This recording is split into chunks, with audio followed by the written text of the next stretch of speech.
قوم کی شہداء کی قربانیاں ملکی استحکام اور عظمت کی نشانیاں ہوتی ہیں جس پر قوم بجا طور پر فخر کرتی ہے۔ پاکستان کے شہداء کی عظیم قربانیوں کی بدولت آج ہمارا ملک قائم اور دائم ہے۔ وطن کی حفاظت کی خاطر جانوں کا نذرانہ پیش کرنے والے پاک فوج کے جوان عزت و احترام کے مستحق ہیں۔ 1971 کی جنگ کے ہیرو لانس نائک محمد محفوظ شہید کا حوصلہ اور جنگ کے میدان میں انتہائی بہادرانہ اقدامات مادر وطن کے تمام محافظوں کی تقلید کرنے کی ایک عمدہ مثال ہیں۔ لانس نائک محمد محفوظ 25 اکتوبر 1944 کو پنڈ ملکہ ضلع راولپنڈی میں پیدا ہوئے۔ اب اس گاؤں کا نام محفوظ آباد رکھ دیا گیا ہے۔ 1962 میں انہوں نے پاکستان آرمی میں شمولیت اختیار کی۔ مئی 1963 میں انہیں 15 پنجاب ریجمنٹ کوئٹہ میں تعینات کیا گیا۔ 1971 کی پاک بھارت جنگ کے دوران اٹاری سیکٹر میں موضع سانکے اور دیرہ کے نواح میں ایک زبردست مارکہ برپا ہوا جو جنگ 71 کے یادگار مارکوں میں سے ایک ہے۔ لانس نائک محمد محفوظ کمپنی پلاٹون نمبر 3 LMG کے گنر تھے۔ 1971 کی پاک بھارت جنگ میں 15 پنجاب ریجمنٹ 10 ڈویژن کا حصہ تھی جو لاہور واگا کے محاذ پر تعینات تھی۔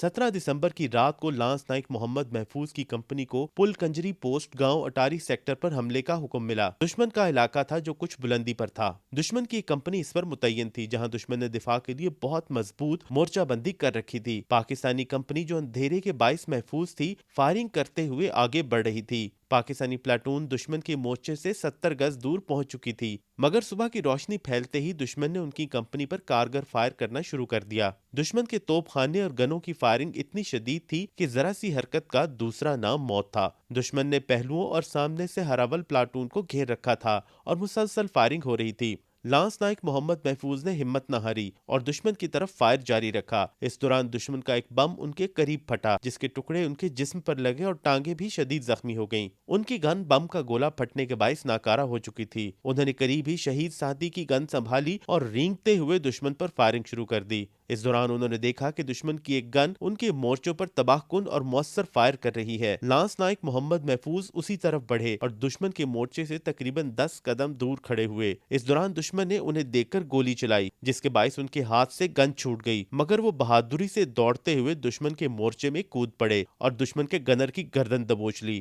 اس دوران دشمن کے 2 دیگر ساتھیوں نے ان پر سنگینوں کے وار کیے مگر لانس نائک محمد محفوظ نے دشمن کے گنر کی گردن اس وقت دبوچے رکھی جب تک وہ جہنم واصل نہیں ہو گیا۔ اس دوران سنگینوں کے زخموں کی تاب نہ لاتے ہوئے انہوں نے جام شہادت نوش کیا۔ فائر بندی کے بعد دشمن نے لانس نائک محمد محفوظ شہید کی لاش خود اٹھا کر پاک فوج کے حوالے کی۔ ہندوستانی کمانڈر لیفٹیننٹ کرنل پوری نے لانس نائک محمد محفوظ شہید کی بہادری کا اعتراف ان الفاظ میں کیا: میں نے اپنی پوری پیشہ ورانہ زندگی میں ایسا جرأت مند انسان نہیں دیکھا۔ اگر یہ میری فوج کا حصہ ہوتے تو میں ان کا نام بہادری کے اعلیٰ ترین اعزاز کے لیے تجویز کرتا۔ 23 مارچ 1972 کو حکومت پاکستان کی جانب سے لانس نائک محمد محفوظ شہید کو بعد از شہادت پاکستان کے سب سے بڑے فوجی اعزاز نشان حیدر سے نوازا گیا۔